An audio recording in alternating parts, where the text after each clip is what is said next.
Eu saúdo os irmãos com a graça e a paz de nosso Senhor Jesus. Bom dia! Queridos, é uma imensa alegria e um enorme privilégio me juntar a vocês nessa jornada pelo livro do profeta Isaías, que é o nosso profeta messiânico, e esse livro que é também conhecido como o Quinto Evangelho.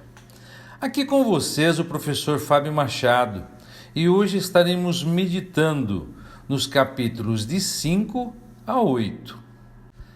Mas antes de entrarmos na exposição propriamente dita, vamos orar. Pai querido, graças te damos por mais esse dia de vida, de graça e de paz, e pela oportunidade de continuarmos nossa jornada por esse livro profético tão maravilhoso que é Isaías.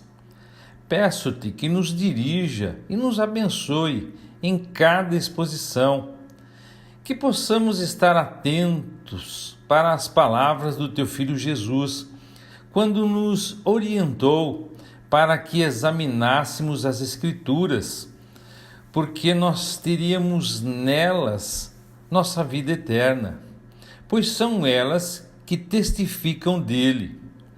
Que possamos obedecê-lo, Pai querido. Esse é o nosso pedido, em nome de Jesus. Amém. Então vamos ao texto, amados. O capítulo 5 de Isaías explica por que o Senhor Jesus, no capítulo 15 do Evangelho de João, se intitula a videira verdadeira. Isso é porque a falsa videira, Israel, é apresentada aqui em detalhes por Isaías. O profeta, com o pensamento de julgamento, profere sua grande denúncia, e isso se divide em 3 partes. O primeiro é essa canção de acusação. Por uma ilustração simples e familiar dos direitos do proprietário de uma vinha, o profeta apela às pessoas que o ouvem. A natureza da parábola é tal que os obriga a concordar com o julgamento justo de Deus. O profeta imediatamente faz uma aplicação abrupta de sua canção, ao declarar que a vinha do Senhor dos Exércitos é a casa de Israel, e os homens de Judá a sua planta agradável. Logo depois disso, Isaías começa a proferir os julgamentos em forma de desgraças contra os pecados predominantes da época. O primeiro é contra o monopólio e a consequente opressão dos pobres. O segundo, contra a vida de dissimulação que os governantes viviam. A terceira, contra aquela incredulidade que persiste na iniquidade e zomba da ideia da intervenção divina. O quarto, contra a confusão moral que é incapaz de distinguir entre o bem e o mal. A quinta acusação é contra a falsa sabedoria que age sem referência a Deus. E a sexta, contra a perversão da justiça pelos juízes, que eram os responsáveis por agir justamente. E em terceiro lugar, Isaías finalmente descreve o instrumento de julgamento. A inspiração para o julgamento é a ira de Yahvé, que chama um povo de longe. Esse povo longínquo é descrito como um equipamento perfeito de Yahvé, em sua terrível ferocidade e na impetuosidade avassaladora de seu ataque. No capítulo 6, nós começamos a segunda parte do primeiro círculo de profecias de Isaías, que contém as profecias durante os reinados de Jotão e Acás. Quando Uzias morreu, Isaías foi chamado para o exercício de um ministério maior e foi preparado para isso pela visão especial que lhe foi concedida por Deus. Esta visão do Senhor foi cheia de graça e de glória. A majestade do Altíssimo se manifestou no trono elevado e ocupado, no canto solene dos serafins e no terremoto que fez tremer as próprias bases das soleiras. a revelação da graça é tão notável quanto a da glória. Em resposta ao grito de necessidade do profeta, um dos serafins cantores carrega consigo uma brasa viva do altar, e seu pecado então é expiado. É uma revelação maravilhosa da verdade a respeito de Deus, o centro de toda a adoração. Ele, entretanto, ouve o suspiro do pecador em sua necessidade, e a canção da adoração dos serafins cessa para que o suspiro de Isaías, o grande pecador, possa ser respondido.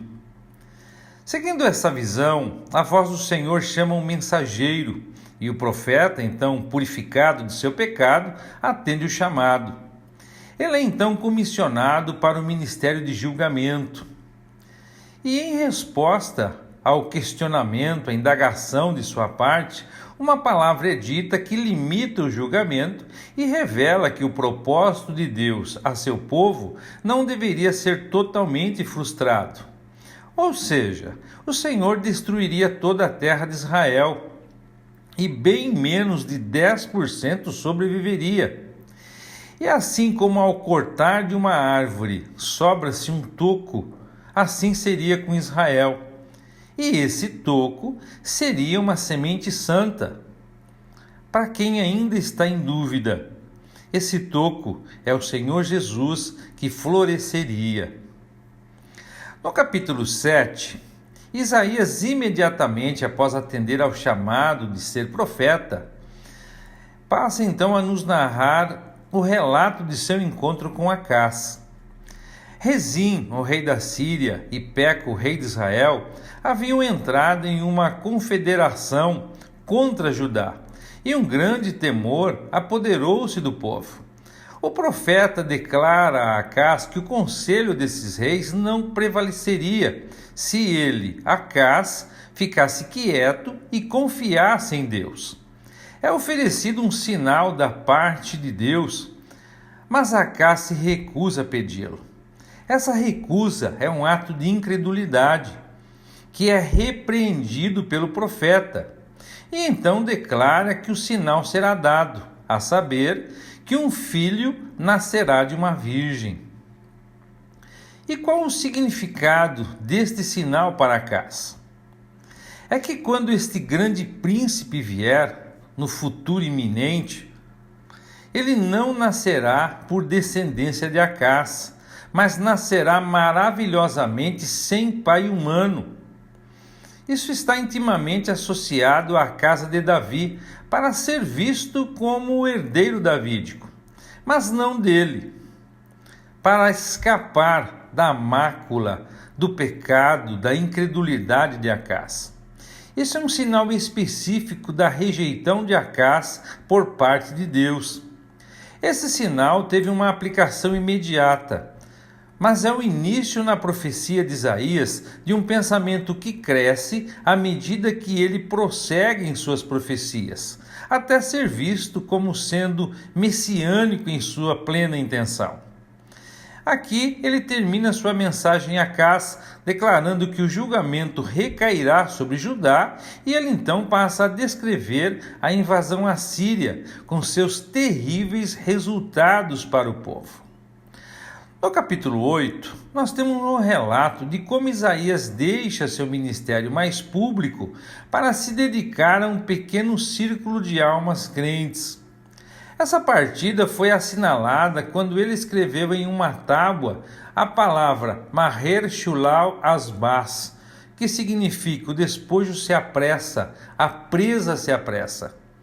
O profeta então se volta para seus filhos, os filhos espirituais que são testemunhas fiéis e seus próprios filhos. Yahvé declara a ele que, visto que o povo recusou o método gentil de sua persuasão, agora eles devem ser tratados pelo método esmagador de julgamento. Em meio ao tumulto, Yahvé deveria ser um santuário para os que nele confiavam e uma rocha de ofensa para os infiéis desobedientes. O profeta é instruído a vincular o testemunho e selar a lei, e seus filhos devem ser os sinais e maravilhas. Isaías então se volta para as instruções desse pequeno grupo de discípulos, primeiro descrevendo a falsa maneira de buscar espíritos e feiticeiros familiares, com resultados desastrosos, e então passa-lhes a transmitir a mensagem de esperança. É assim, amados, concluímos a exposição de hoje. Que o Eterno os abençoe e até amanhã, se Deus quiser.